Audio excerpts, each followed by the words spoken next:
السلام عليكم ورحمة الله وبركاته. الحمد لله وحده والصلاة والسلام على من لا نبي بعد أما بعد فأعوذ بالله من الشيطان الرجيم بسم الله الرحمن الرحيم واعتصموا بحبل الله جميعا ولا تفرقوا.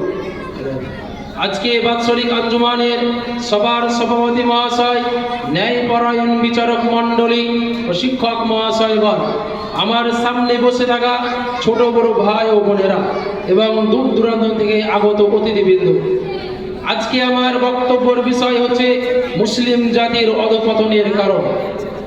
সম্মানিত উপস্থিতি, এক সময় এই মুসলিম জাতি খুব শক্তিশালী ছিল, তারা ন্যায়ের প্রতি অটল ছিল, তাই মহান আল্লাহ পাক রব্বুল আলামিন তাদেরকে সম্মান ও ক্ষমতা দিয়েছিলেন এবং সারা পৃথিবীতে অনেক জায়গায় তারা শাসন করেছিল।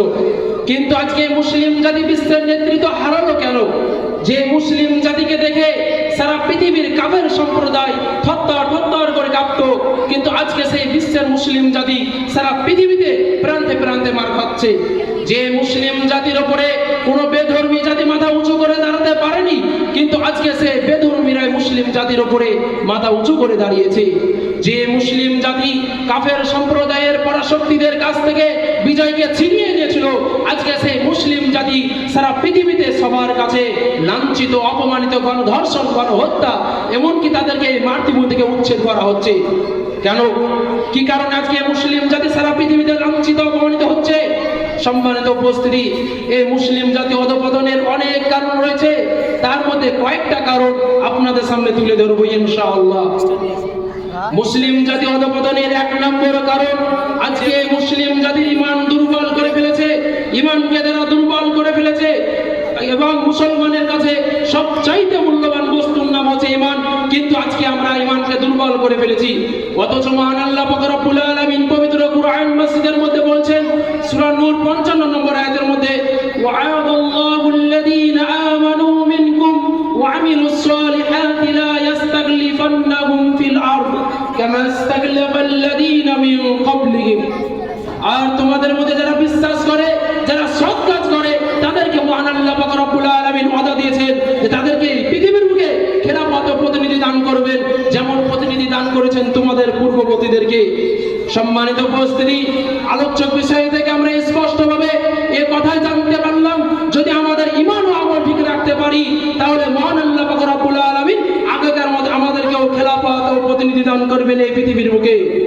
সম্মানিত উপস্থিতি, মুসলিম জাতি অধঃপতনের দ্বিতীয় নম্বর কারণ, আজকে মুসলিম জাতি কোরআন থেকে দূরে সরে গেছে। আজকে সারা পৃথিবীর মুসলমান কোরআন তেলাওয়াত করে না, কোরআনকে নিয়ে চিন্তা ভাবনা করে না, কোরআনের উপর আমল করে না। কিন্তু এমন একটা যুগ ছিল, তারা কোরআনের সাথে গভীর সম্পর্ক রাখতো। সেই যুগটা হচ্ছে সাহাবাদের যুগ। যদি তাদেরকে জিজ্ঞাসা করা হতো তোমরা কি করো, তখন তারা বলতো কোরআনের মধ্যে যা আছে তাই করি। যখন তাদেরকে জিজ্ঞাসা করা হতো তোমাদের কোরআনের মধ্যে কি রয়েছে, তখন তারা বলতো আমরা যা করি। প্রিয় শ্রোতা মণ্ডলী, এমন মানুষ আজকে বর্তমান যুগে কোথাও খুঁজে পাবেন না। মুর্শিদাবাদের মাটিতে নয়, ভারতবর্ষের মাটিতে নয়, এমনকি আপনি যদি মনে করেন সারা পৃথিবীতে খুঁজবো, তাও এমন মানুষ একটাও খুঁজে পাবেন না। এই জন্য বিশ্বকবি আল্লামা ইকবাল রাহমাতুল্লাহ বলছেন, ও জামানে মে মুআজ্জাজ তে মুসলমান হোকার, ও জামানে মে মুআজ্জাজ তে মুসলমান হোকার, আর তুম খার হুয়ে তারিখে কুরআন হোকার। সেই কালে মুসলমানেরা খুব মর্যাদাবান ছিলেন, কিন্তু আজকে আমরা পদদলিত কেন? আমরা কি কোরআনকে ভুলে গেছি? এমনকি আল্লাহ পাক রব্বুল আলামিন পবিত্র কুরআন মাজিদের মধ্যে বলছেন, সূরা মুহাম্মদ 24 নম্বর আয়াতের মধ্যে, আফালা ইয়াতাদাব্বারুনাল কুরআন আম আলা কুলুবিন আকফালুহা। তারা কি কোরআন নিয়ে চিন্তা ভাবনা করে না, নাকি তাদের অন্তরে তালা বন্ধ? সম্মানিত উপস্থিতি, এখান থেকে আমরা স্পষ্টভাবে কথা জানতে পারলাম, সেই কালে মুসলমানেরা কোরআনকে নিয়ে ভালোভাবে চিন্তা ভাবনা করত, কোরআনের উপর ভালোভাবে অধ্যয়ন করত এবং তার উপর আমল করত করে সেই কালে মুসলমানেরা খুব মর্যাদাবান ছিলেন। কিন্তু আজকে আমরা কোরআনকে নিয়ে চিন্তা ভাবনা করি না, কোরআনকে নিয়ে ভালোভাবে অধ্যয়ন করি না, তার উপর আমল করি না বলে আজকে আমরা সারা পৃথিবীতে গণধর্ষণ, গণহত্যা, লাঞ্ছিত, পদদলিত হচ্ছি। সম্মানিত উপস্থিতি, মুসলিম জাতি অধঃপতনের তৃতীয় নম্বর কারণ হচ্ছে আজকে মুসলিম জাতি সারা পৃথিবীতে দলে দলে বিভক্ত হয়ে গেছে। কেউ সুন্নি, কেউ ফরাজি, কেউ দেওবন্দি, কেউ বেরেলি, তারা বিভক্ত হয়ে গেছে। অথচ মহান আল্লাহ পাক রব্বুল আলামিন পবিত্র কুরআন মাজিদের মধ্যে বলছেন, সূরা আল ইমরান 103 নম্বর আয়াতের মধ্যে, ওয়াতাসিমু বিহাবলিল্লাহি জামিআ ওয়া লা তাফাররাকু, তোমরা আল্লাহর রশিকে অর্থাৎ আল্লাহর কুরআনকে আঁকড়ে ধরে থাকো এবং তোমরা দলে দলে বিভক্ত হয়ো না।